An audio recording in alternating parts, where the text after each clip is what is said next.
The dust-laden wind carried the sound of hooves across the barren Montana plains as Nora Keller clutched the weathered letter to her chest. The words of rejection from her only living kin burning deeper than the relentless summer sun of 1876. 22 years she'd been on this earth, and not once had she felt truly wanted, not by her late parents who'd died of fever when she was 12, not by the string of reluctant guardians who'd sheltered her out of duty rather than love, and certainly not by the uncle whose hastily scribbled note made it clear her presence in Silverridge would be an unwelcome burden. Nora adjusted her bonnet against the punishing sun as the stagecoach rattled over the uneven terrain. Her fellow passengers, a portly banker, a traveling salesman, and an elderly couple, had long since given up on conversation, each lost in their own thoughts as they neared their destination. The journey from St. Louis had been grueling, each mile stretching her meager savings thinner than the last. "Silverridge coming up in 10 minutes, folks," the driver called out, his voice barely audible over the creaking wood and pounding hoofs. Nora peered out the window at the approaching town. It wasn't much: a dusty main street lined with wooden buildings, a church steeple rising above them like a lone sentinel. This remote frontier town was her last hope, uncle or no uncle. "First time in Silverridge, miss?" the elderly woman asked, her kind eyes crinkling at the corners. "Yes, madam," Nora replied, tucking a strand of auburn hair behind her ear. "My Uncle Thomas lives here, though I suspect he'll be surprised to see me despite my letter informing him of my arrival." The woman patted Nora's gloved hand sympathetically. "The West can be harsh, dear, but you'll find good people here too." The stagecoach lurched to a stop outside the town's only hotel, a two-story structure with peeling paint and a sign that swung precariously in the breeze. Nora gathered her belongings, one carpetbag containing all her worldly possessions and a small satchel with what remained of her money, and stepped down onto the dusty street. Silverridge was even smaller than she had imagined. A saloon, general store, blacksmith, and a few other establishments made up the entirety of the business district. People moved about their business with purpose, barely sparing her a glance. "Excuse me," she asked the stagecoach driver as he unloaded the luggage. "Could you direct me to Thomas Keller's ranch?" The driver paused, scratching his grizzled beard. "Keller? That'd be the Double K, about 3 miles north of town." He hesitated, an uncomfortable expression crossing his face. "Miss, you might want to check with Sheriff Hayes first. There's been some changes." A chill ran down Nora's spine despite the heat. "Changes? What sort of changes?" Before the driver could respond, a commotion erupted from the saloon across the street. A man came flying through the swinging doors, landing hard in the dirt. A tall figure followed, his broad shoulders filling the doorway. "I told you, Reynolds, your credit's run dry. Pay your debts or don't come back," the tall man said, his voice deep and steady. Nora couldn't help but stare. The man stood over 6 feet tall, with sun-bronzed skin and dark hair that curled slightly at the collar of his shirt. A weathered Stetson sat low on his brow, and a gun belt hung from his lean hips with casual familiarity. As if sensing her gaze, he turned, and Nora found herself looking into the most striking blue eyes she had ever seen. They held hers for a moment, curious and assessing, before he tipped his hat slightly and turned back to the saloon. "That's Wade Harrison," the driver said with a note of respect. "Owns the Flying W Ranch. Fair man, but tough as they come." Wade Harrison. The name settled in Nora's mind as she gathered her courage and headed toward the sheriff's office. Whatever changes had occurred with her uncle, she needed to know. The sheriff's office was a small building with bars on the windows and a worn wooden bench outside. Inside, a middle-aged man with a silver star pinned to his vest looked up from his desk. "Can I help you, miss?" "I hope so, Sheriff. I'm Nora Keller, Thomas Keller's niece. I've just arrived from St. Louis, and the stagecoach driver suggested I speak with you before heading to my uncle's ranch." The sheriff's expression shifted to one of unmistakable discomfort. He gestured to a chair. "You might want to sit down, Miss Keller." Nora's heart sank as she lowered herself into the offered seat. "I'm afraid I have some difficult news. Your Uncle Thomas passed away 3 months ago. Pneumonia took him quick." The room seemed to tilt slightly. "But I received a letter from him just before I left St. Louis." Sheriff Hayes shook his head. "Couldn't have been from Thomas. He wasn't much for writing even when he was alive. He paused. "Did you keep this letter?" With trembling hands, Nora withdrew the letter from her reticule and passed it to the sheriff. He examined it briefly, his brow furrowing. "This ain't Thomas's handwriting. I'd know it anywhere from all the contracts he filed." He studied Nora's face. "If I had to guess, I'd say someone didn't want you making this journey." "But who would?" Nora stopped, realization dawning. Her cousin Marianne, who had made no secret of her resentment when Nora had mentioned potentially moving west to join her uncle. "It doesn't matter now. What matters is I'm here with nowhere to go and limited funds." Sheriff Hayes handed back the letter. "The Double K was sold to cover your uncle's debts. Wade Harrison bought most of the land to add to his Flying W." He hesitated. "There might be some personal effects still at the old house. I can take you out there tomorrow." "And tonight?" Nora asked, fighting to keep her voice steady. "Hotel's got rooms. Nothing fancy, but clean enough." Nora mentally calculated how long her remaining money would last. 3 days, perhaps 4 if she was frugal. Then what? She thanked the sheriff and walked out into the late afternoon sun, disoriented and adrift. Her last anchor in the world, tenuous as it had been, was gone. She made her way to the hotel, securing a room for the night with a portion of her dwindling funds. As she sat on the narrow bed, the full weight of her situation crashed down upon her. She was truly alone now, in a strange town, with no family and no prospects. Tears welled in her eyes, but she blinked them back resolutely. Self-pity would not put food in her stomach or a roof over her head. A knock at her door startled her. Opening it, she found the hotel proprietor's wife, a plump woman with kind eyes. "Forgive the intrusion, Miss Keller. Word travels fast in small towns. I heard about your uncle. We're serving supper downstairs, and I thought you might join us rather than eating alone." Touched by the simple kindness, Nora accepted. The dining room was sparsely populated, a few traveling businessmen, the elderly couple from the stagecoach, and, to her surprise, Wade Harrison. He sat alone at a corner table, his attention focused on a ledger before him. As if drawn by some invisible force, his gaze lifted and met hers across the room. This time, his nod was more pronounced, almost respectful. Nora nodded back, then quickly took a seat at the opposite end of the room. Throughout the meal, she was acutely aware of his occasional glances. When he finally rose to leave, he paused by her table. "Miss Keller," he said, his voice deeper and richer up close. "I understand you're Thomas Keller's niece. My condolences for your loss." "Thank you, Mr. Harrison. I understand you purchased my uncle's land." A shadow crossed his face. "Part of it. Sheriff Hayes mentioned he'll be taking you out there tomorrow. If you'd like, I can arrange for one of my men to accompany you both. There are some things you should know about the property." Before she could respond, the saloon owner burst into the dining room, his face flushed with exertion. "Wait, there's trouble at the North Pasture. Jenkins Road, and saying someone's cut your fences again." Harrison's expression hardened. "Excuse me, Miss Keller. Duty calls." He tipped his hat and was gone in a flurry of movement, leaving Nora with more questions than answers. The next morning dawned clear and hot. Sheriff Hayes arrived as promised, and to Nora's surprise, Wade Harrison was with him, mounted on a magnificent chestnut stallion. "Hope you don't mind the company, Miss Keller," Harrison said as he helped her into the sheriff's wagon. "I have business near your uncle's old place." The journey to the Double K was silent save for the creaking of the wagon and the steady rhythm of hooves. As they crested a hill, a small ranch house came into view, nestled against a backdrop of rolling hills and distant mountains. "That's it," Sheriff Hayes said. "Your uncle's place." They pulled up to the weathered house. It was smaller than Nora had imagined, with a sagging porch and shutters hanging askew. A sense of abandonment hung over the property like a shroud.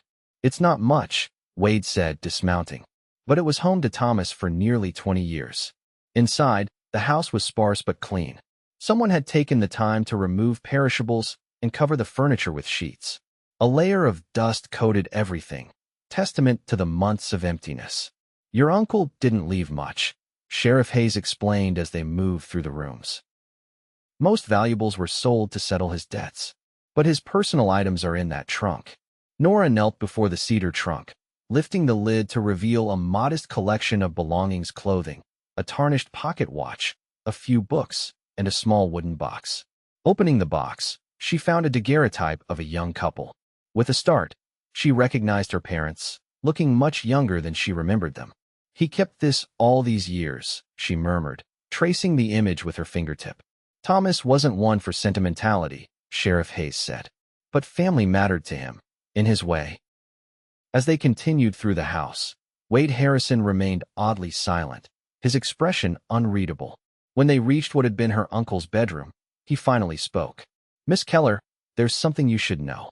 He exchanged a glance with the sheriff before continuing. "Your uncle's death wasn't as straightforward as you might have been told." Nora looked between the two men, confusion giving way to dread. "What do you mean?" "The pneumonia was real enough," Sheriff Hayes explained. "But it came after he was caught out in a storm, checking his fences that had been deliberately cut." "You're saying someone is responsible for his death?" Nora's voice rose slightly. Wade's jaw tightened. "There's been trouble in this valley for some time.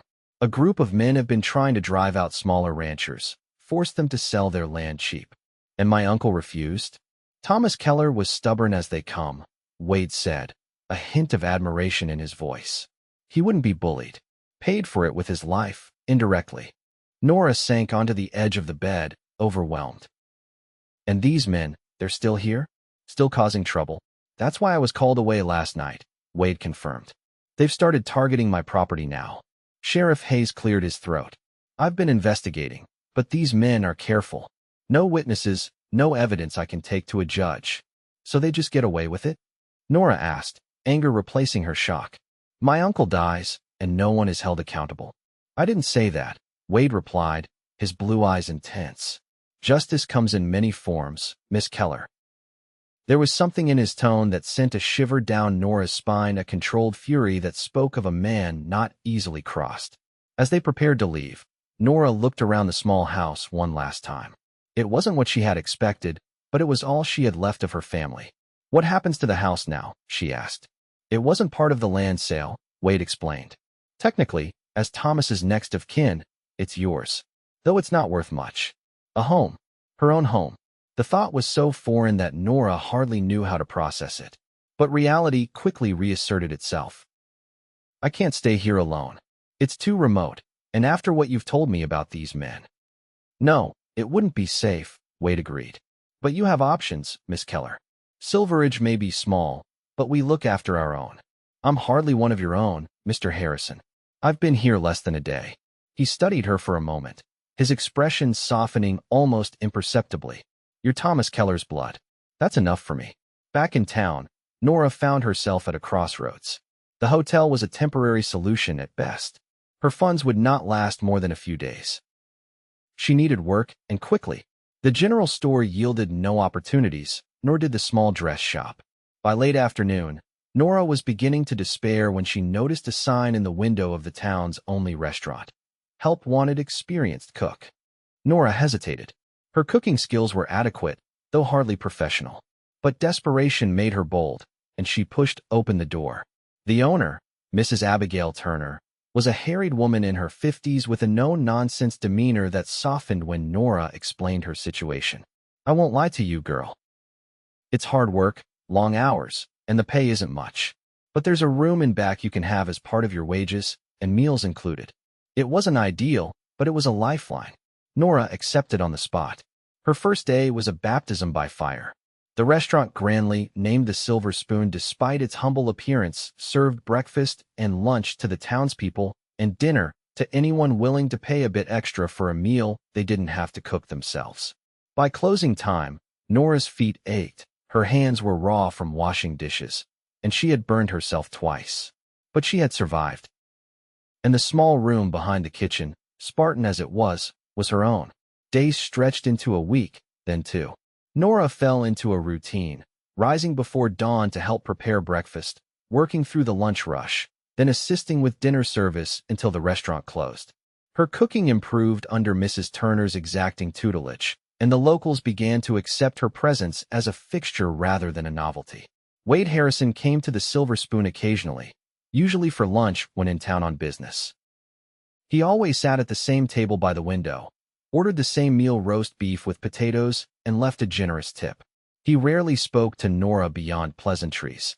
but his eyes followed her movements with an intensity that left her flustered. On a particularly busy day 3 weeks after her arrival, Nora was rushing between tables when the door burst open. 3 men entered, their spurs jingling against the wooden floor, dust coating their clothes from the trail. The restaurant fell silent as they swaggered to a table, their manner suggesting they were accustomed to intimidating those around them. "Well, look what we have here, boys," the largest of the 3 said, eyeing Nora appreciatively. "Fresh meat in this tired, old town." Mrs. Turner appeared at Nora's elbow. "Serve them quickly and don't engage," she whispered. "Those are the Miller brothers." Bad news. Nora took their orders with as much professional detachment as she could muster, but she couldn't help noticing how the other patrons kept their heads down, conversations subdued. These men cast a pall over the room with their mere presence. As she returned with their food, the largest brother, Frank, she'd heard one of the others call him, reached out and caught her wrist. "Why don't you join us, pretty lady? We could show you a better time than serving these townspeople." "Please release me, sir," Nora said, keeping her voice steady despite her racing heart. "I have work to do." His grip tightened painfully. That wasn't a request. Neither was hers. The voice came from behind Nora. Wade Harrison stood in the doorway, his imposing figure silhouetted against the bright noon light. Frank Miller's expression darkened, but he released Nora's wrist. "Harrison, still playing hero to every stray that wanders in a town." Wade moved to Nora's side, his presence solid and reassuring. "Miss Keller isn't a stray. She's a respected member of this community." The tension in the room was palpable as the 2 men stared each other down. Finally, Frank Miller sneered and turned back to his meal. "We'll see how respected she is when this town gets what's coming to it." Wade placed a gentle hand on Nora's back, guiding her away from the table. "Are you all right?" he asked quietly, concern etched on his features. "Yes, thank you." She rubbed her wrist, already bruising where Miller had gripped it. "Those men, they're the ones you mentioned, aren't they? The ones causing trouble." Wade nodded grimly. "Frank Miller and his brothers. They've been trying to take control of the valley for years. They want the water rights, and they don't care who gets hurt in the process. Including my uncle." "Yes." Wade's eyes lingered on her wrist. "Nora, be careful."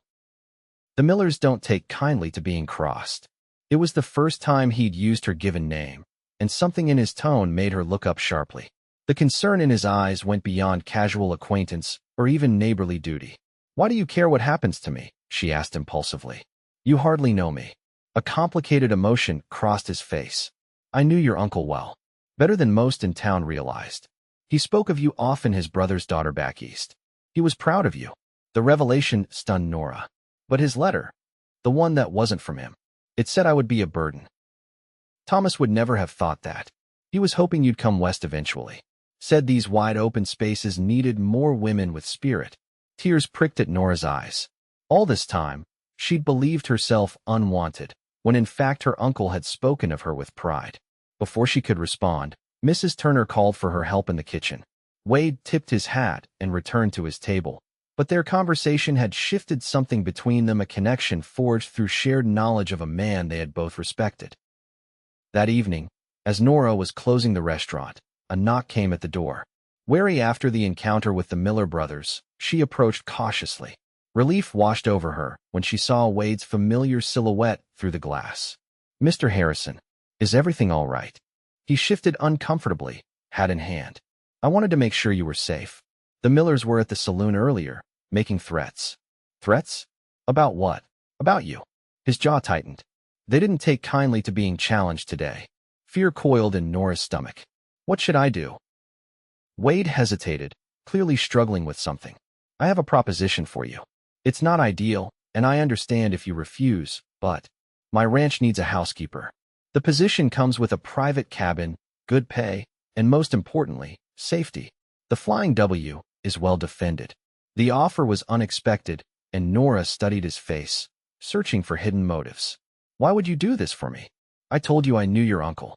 I owe him." There was more to it than that, Nora suspected, but she didn't press. The prospect of leaving town, of escaping the Millers' threatening presence, was tempting.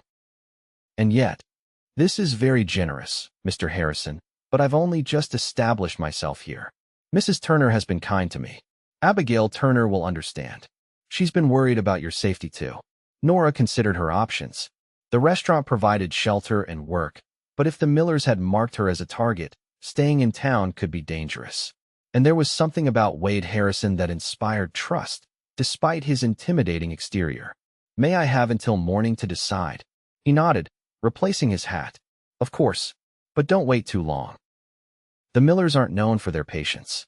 After he left, Nora discussed the situation with Mrs. Turner, who confirmed Wade's assessment of the danger. The Flying West is the safest place in the valley, the older woman said. And Wade Harrison is a good man, despite what some might say about him. What do they say about him? Nora asked, curiosity piqued. Mrs. Turner sighed. That he's too quick with his gun, too unforgiving of trespassers. But what they don't say is how he took in 3 orphaned children when their parents died in a fire, or how he pays the doctor's bills for half the town when times are hard. She patted Nora's hand. Trust your instincts, girl. But know that I won't think less of you for going. The decision kept Nora awake most of the night, weighing safety against independence, the devil she knew against the one she didn't. By dawn, she had made up her mind. Wade arrived as promised, his wagon loaded with supplies from the general store. His expression was carefully neutral as Nora approached, her carpetbag in hand. You've decided to accept my offer? Yes, Mr. Harrison. But I have conditions. A flicker of amusement crossed his face. I wouldn't expect anything less from Thomas Keller's niece. I want to be treated as an employee, not a charity case. I will earn my keep, and I want 1 day off each week to come into town and check on my uncle's house. Fair terms. He helped her into the wagon. And please, call me Wade. Mr. Harrison makes me feel like my father. The journey to the Flying W took most of the morning. Unlike the abandoned Double K, Wade's ranch was a thriving operation. A large main house stood on a gentle rise, surrounded by outbuildings, corrals, and bunkhouses. Men worked in the yards, tending to horses and equipment. Fields of hay stretched to the east, and cattle grazed on the rolling hills beyond. It's beautiful, Nora said, genuinely impressed by the scale and order of the place. Wade's expression softened with pride. Built it from nothing. 15 years of sweat and blood. You must have been young when you started. 22. Same age as you are now, if I recall what Thomas told me correctly. He led her not to the main house as she had expected, but to a small cabin nestled in a grove of cottonwoods about 100 yards away. Your quarters, he explained, helping her down. The previous housekeeper, Mrs. Calloway, retired last spring. No one's lived here since, but it's been kept clean. The cabin was simple but charming, a sitting room with a stone fireplace, a small bedroom, and a tidy kitchen. Windows looked out onto the grove, affording privacy while still being close enough to the main house for convenience. It's perfect, Nora said, surprised by how much she meant it. I'll leave you to settle in. Dinner is at 6 in the main house. You can meet the rest of the household then. The rest of the household proved to be a diverse group. There was Elena, the cook, a formidable Mexican woman who had been with Wade for over a decade, the 3 children Mrs. Turner had mentioned siblings William, Emma, and James, aged 10 to 15, whom Wade had indeed taken in after their parents' death, and Mr. Peterson, an elderly former schoolteacher who served as tutor to the children and bookkeeper for the ranch. We're an odd family, Wade admitted as they sat around the large dining table. But it works. Family. The word struck Nora forcefully. This collection of people, bound not by blood but by circumstance and choice, functioned as a unit, each with their place and purpose. It was something she had never truly experienced, even when her parents were alive. Life at the Flying W quickly fell into a rhythm. Nora's duties were straightforward: managing the main house, overseeing laundry, and assisting Elena with meals when the ranch hands ate in the bunkhouse. The work was demanding but satisfying, and for the first time in years, Nora felt useful. Wade was often absent during the day, riding out at dawn to oversee the ranch operations and returning at dusk, weary but satisfied. When present, he was unfailingly polite but maintained a certain distance, as if conscious of propriety. The children, however, had no such reservations. They adopted Nora immediately, particularly Emma, who trailed after her like a shadow, eager to help with household tasks and share the latest ranch gossip. Why isn't Mr. Wade married? Emma asked one afternoon as they folded laundry. He's handsome and rich. Ma always said that's what ladies want. Nora smiled at the girl's directness. Perhaps he hasn't found the right person yet. Emma considered this seriously. Or maybe he's waiting for someone special. Like in those books Mr. Peterson reads to us, where the hero pines for his true love. Mr. Wade doesn't strike me as the pining type, Nora laughed. You'd be surprised, Emma said with the worldly wisdom of a 13-year-old. He keeps a picture in his desk drawer. I saw it once when I was looking for paper. Emma, you shouldn't snoop in Mr. Harrison's private things. I wasn't snooping on purpose, the girl protested. Anyway, it was just an old picture of a woman. Pretty, with hair like yours. Nora dismissed the conversation, but it lingered in her mind. The idea of Wade harboring some secret love seemed at odds with the practical, straightforward man she was coming to know. True to his word, Wade arranged for Nora to visit town once a week, usually accompanying her himself on the pretext of business. The truth, they both knew but didn't acknowledge, was protection. The Miller brothers remained a threat, their influence in the valley growing as smaller ranchers succumbed to pressure and sold their land. On these trips, Nora would check on her uncle's house, gradually cleaning it and making small repairs. Wade often helped, his capable hands fixing broken shutters or mending the sagging porch. Why are you doing this? She asked him one day as they worked side by side. You've already done so much for me. Wade was silent for a long moment, focused on the nail he was hammering. Your uncle was a good man. One of the few who welcomed me when I first came to the valley. Everyone else saw a young upstart with too much ambition. He paused, his eyes distant with memory. Thomas saw potential. Loaned me money when the banks wouldn't. Taught me about ranching in this region. You were friends, Nora realized. More than that, he was like a father to me. My own died when I was 14, leaving nothing but debts and hard memories. The admission seemed to surprise even Wade himself, as if he hadn't intended to reveal so much. He cleared his throat and returned to his work. The moment of vulnerability passed, but something had shifted between them. In the weeks that followed, Wade began to seek out Nora's company in the evenings, sitting on the porch of the main house after the children were in bed, talking of his plans for the ranch, his concerns about the Miller brothers, his hopes for the future of the valley. Nora found herself looking forward to these quiet conversations, to the way Wade's reserved manner would ease in the gathering darkness, revealing glimpses of the man beneath the rancher's stern exterior. Summer gave way to fall, the landscape turning gold and crimson as the days shortened. The ranch bustled with activity as the men prepared for winter, bringing in the last hay, moving cattle to sheltered pastures, stockpiling firewood. On a crisp October morning, Nora rode out with Wade to check on a pregnant mare in a far pasture. The horse had given birth overnight, and they found her with a healthy foal already standing on wobbly legs. Life finds a way, Wade said softly, watching the mare nuzzle her offspring. No matter how harsh the conditions, there was something in his tone that made Nora look at him closely. His profile against the autumn sky was striking: strong jaw, straight nose, eyes the color of the Montana sky. A curl of dark hair had escaped his hat, and without thinking, Nora reached up to brush it back. The touch seemed to startle them both. Wade turned to her, something unreadable in his expression. For a breathless moment, Nora thought he might kiss her. Then the sound of approaching horses shattered the stillness. 3 riders crested the hill, and Wade's expression hardened as he recognized the Miller brothers. He moved his horse subtly between Nora and the newcomers. Harrison, Frank Miller called out, his voice carrying across the distance. Fancy meeting you out here with your pretty housekeeper. My land, Miller. State your business or move on. Frank's smile was all teeth and no warmth. Just being neighborly. Wanted to inform you that we've purchased the Watson place. That makes 4 properties bordering yours now. Buying up land won't change anything, Miller. I'm not selling. Everyone has their price, Harrison, or their breaking point. Miller's gaze shifted to Nora, his meaning unmistakable. Miss Keller, you're looking well.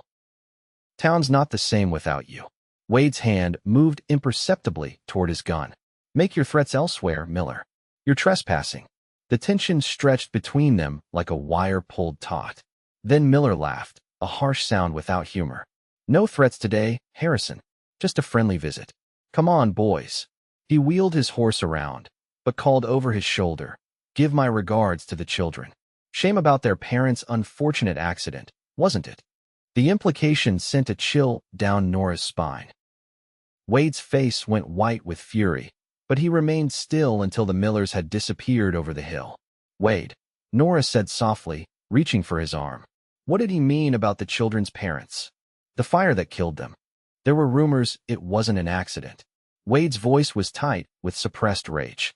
Robert Turner, the children's father, had refused to sell his water rights to the Millers the week before. And you think they were responsible? I know they were. But knowing and proving are different things. He turned to her, his expression fierce. This is why I offered you the position at the ranch, Nora. The Millers don't just pressure people to sell, they eliminate obstacles. Like my uncle. Yes. And now they're targeting you to get to me. He ran a hand through his hair in frustration. I've put you in danger by bringing you here. No, Nora said firmly. I was in danger the moment I arrived in Silverridge and asked about Thomas Keller. At least here I'm not alone. Something shifted in Wade's eyes, a softening, a vulnerability she had rarely glimpsed. No, you're not alone. Not anymore. The ride back to the ranch was silent, both lost in thought. The threat from the Millers hung over them like a storm cloud. But so did something else, an unspoken connection, a possibility neither had acknowledged until now. That evening, after the household had retired, Nora found herself unable to sleep. She wrapped a shawl around her shoulders and stepped outside her cabin, breathing in the crisp autumn air. The main house was dark save for a single light in Wade's study. On impulse, she walked across the yard, drawn to that solitary light like a moth to flame. Through the window, she could see Wade at his desk, head bowed over papers, the weight of responsibility evident in the set of his shoulders. She knocked softly. After a moment, the door opened, and Wade stood before her, surprise and something else, pleasure, flickering across his features. Nora, is everything all right? I couldn't sleep. I saw your light.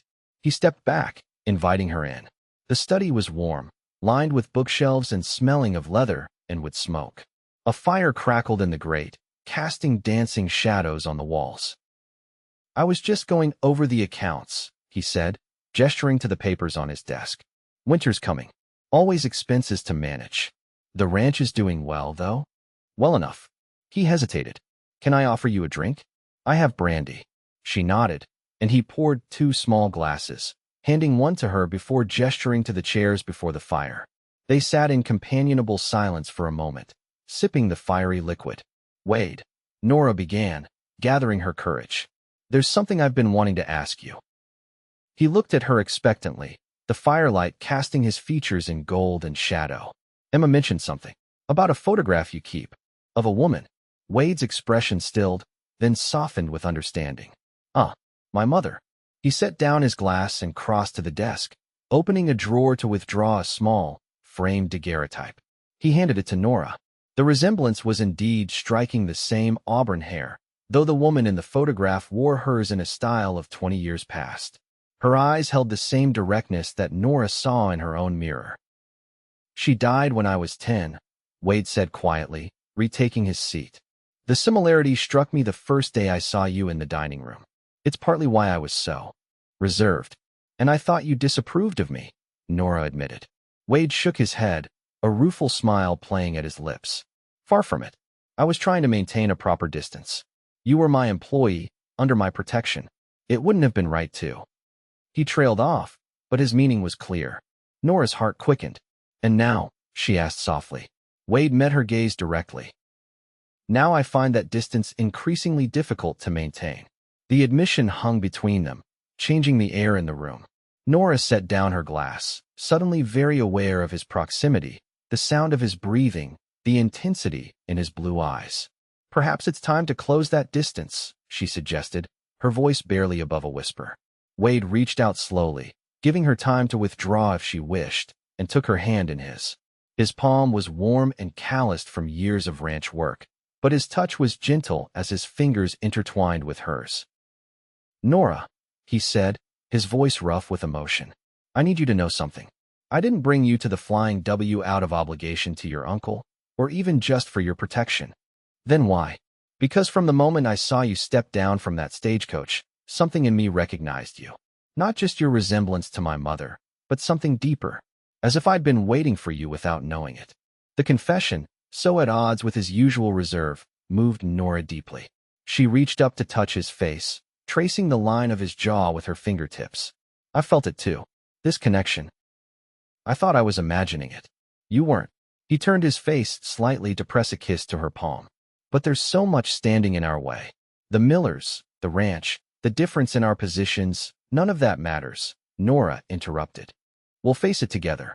Wade's smile was tender as he drew her to him, one hand cupping her face. Together, he agreed, and then his lips met hers in a kiss that felt like coming home. The days that followed were filled with a new awareness, stolen glances across rooms, fingertips brushing when passing objects, quiet conversations that lasted late into the night. They kept their growing relationship private, conscious of the household and the proprieties of the time, but to those who knew them well, Mr. Peterson, the change was obvious. It's about time, Elena muttered one morning when she caught Wade kissing Nora goodbye before riding out. That man has been alone too long. Winter descended on the valley with a vengeance, snow blanketing the ranch in pristine white. The outside world retreated as the Flying W turned inward, the household gathering around fires in the evenings, sharing stories and songs. The children thrived under Nora's care, especially Emma, who declared that Nora was just like the mother I remember, only prettier. Christmas approached, bringing with it preparations for the holiday. Nora and the children decorated the main house with pine boughs and red ribbons. Wade, watching their excitement, seemed to shed years of solitude, joining in their games and helping to cut a magnificent tree for the parlor. On Christmas Eve, after the children had finally gone to bed, buzzing with anticipation for the morning, Wade led Nora to the study. "I have something for you," he said, producing a small package wrapped in silver paper. Inside was a delicate silver locket. When opened, it revealed the miniature daguerreotype of her parents that she had found in her uncle's trunk. "How did you?" "I had it copied in Billings," Wade explained.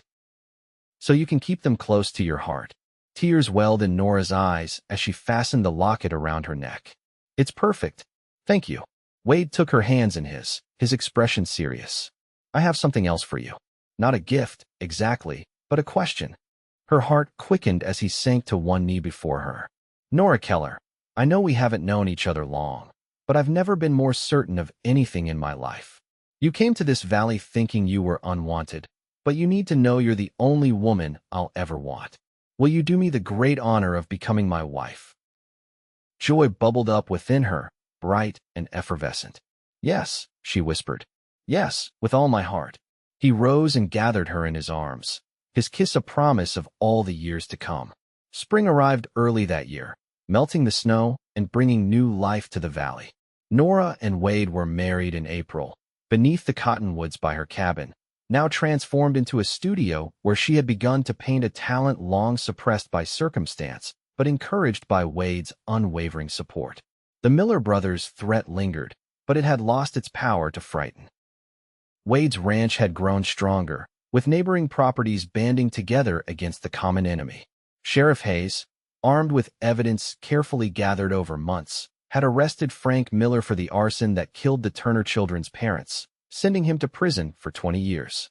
On a warm evening in June, Nora sat on the porch of the main house, her house, now watching Wade teach young James to rope a calf. Emma sat beside her, working on a sampler, while William read a book about maritime adventures, dreaming of oceans he had never seen. Wade looked up, catching Nora's eye across the yard. His smile, still rare enough to be precious, warmed her from the inside out. He said something to James, and then walked toward her, his stride long and purposeful. "Mrs. Harrison," he greeted her, the name still new enough to bring a blush to her cheeks. "You're looking particularly beautiful this evening." "Flattery, Mr. Harrison," she teased. "What do you want?" He laughed, sitting beside her and taking her hand. "Only to tell my wife some news. Doc Sanders confirmed it today. The new schoolteacher and his family will be arriving next month. That means Mr. Peterson can finally retire properly, as he's been threatening to do for years." "That's wonderful news." Nora squeezed his hand. I have some news of my own, actually. Wade raised an eyebrow questioningly. According to Mrs. Turner, who stopped by today, we should prepare for an addition to our family around Christmas. The change in Wade's expression was remarkable shock, giving way to wonder, then to a joy so pure it transformed his features. A baby? You're certain? As certain as one can be at this stage, Nora confirmed, laughing as he pulled her into an embrace that lifted her feet from the ground. Careful, she admonished, though she was laughing too hard to sound stern. What's happening? Emma called from the porch, her curiosity piqued by the display. Wade set Nora gently on her feet, but kept his arm around her waist. Come here, all of you, he called to the children. When they had gathered around, he looked at each of them solemnly. How would you feel about having a little brother or sister? The resulting chaos of exclamations, questions, and hugs confirmed what Nora already knew. This collection of people, bound by love rather than blood, was the family she had always sought. Later that night, as they lay together in the quiet darkness of their bedroom, Wade's hand rested protectively over her still flat stomach. Are you happy? He asked softly. Happier than I ever imagined possible, Nora answered truthfully. When I came to Silverridge, I thought I was unwanted by my uncle, by fate itself. I never dreamed I'd find all this. Wade pulled her closer, his lips brushing her temple. You'll never be unwanted again, Nora Harrison. Not as long as there's breath in my body. I know, she whispered, nestling into his embrace. Outside, the Montana wind whispered through the cottonwoods, and somewhere in the distance, a coyote called to the rising moon. But here, in the circle of her husband's arms, Nora had found her home at last.